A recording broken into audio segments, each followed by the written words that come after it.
Matapos ang pananalasa ni Bagyong Ramil, agad umagapay at nagbigay ng tulong ang mga miyembro ng Capiz Provincial Office sa mga pamilyang naapektuhan ng bagyo kung saan nagsagawa ng search and rescue operation at relief operation sa lalawigan.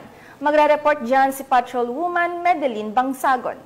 Sa gitna ng matinding pinsalang dulot ng Bagyong Ramil nito lamang ika-18 ng Oktubre taong kasalukuyan, muling pinatunayan ng mga tauhan ng Philippine National Police ang kanilang kahandaan at malasakit sa mamamayan sa pamamagitan ng mabilis na pagtugon sa mga apektadong lugar sa lalawigan ng Capiz. Ipinamalas ng Capiz Police Provincial Office sa ilalim ng pamumuno ni Police Colonel Albert D. Tapulaw, Provincial Director ng Capiz PPO, ang di matatawarang dedikasyon ng kapulisan sa pagtugon sa pangangailangan ng mamamayan sa gitna ng kalamidad, sa isinagawang search and rescue operation at humanitarian relief mission kasunod ng pananalasa ng Bagyong Ramil sa lalawigan ng Capiz. Bilang tugon sa malawakang pagbaha at pagkasira ng mga pangunahing daan, agad na kumilos ang mga tauhan ng PNP Capiz, katuwang mga kawani mula sa Philippine Army, Bureau of Fire Protection, MDRRMO, LGU, NGO, at iba pang pribadong sektor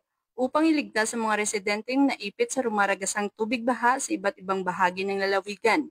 Hindi alintana ng mga pulis ang pagod at panganib habang isinasagawa nila ang paglikas sa mga bata, nakakatanda at mga may karamdaman patungo sa mas ligtas na lugar. Kasunod ng operasyon sa paglilikas, nagsanib pwersa rin ang PNP sa iba't ibang ahensya at grupo sa pamamahagi ng relief goods, pagkain, tubig at iba pang pangunahing pangangailangan sa mga pamilyang labis na naapektuhan ng bagyo. Sa pamamagitan ng kanilang koordinasyon at pagkakaisa, matagumpay na naipaabot ang tulong sa mga libu-libong residente na nangangailangan ng agarang suporta. Ang tagumpay ng mga isinagawang operasyon ay malinaw na bunga ng matibay na kooperasyon at pagkakaisa ng lahat ng ahensya mula sa kapulisan, militar, mga lokal na pamahalaan, non-government organization at pribadong sektor. Pinapakita nito na sa panahon ng sakuna, ang tunay na lakas ng bayan ay nasasama-samang pagkilos at malasakit ng bawat lingkod bayan para sa kapwa.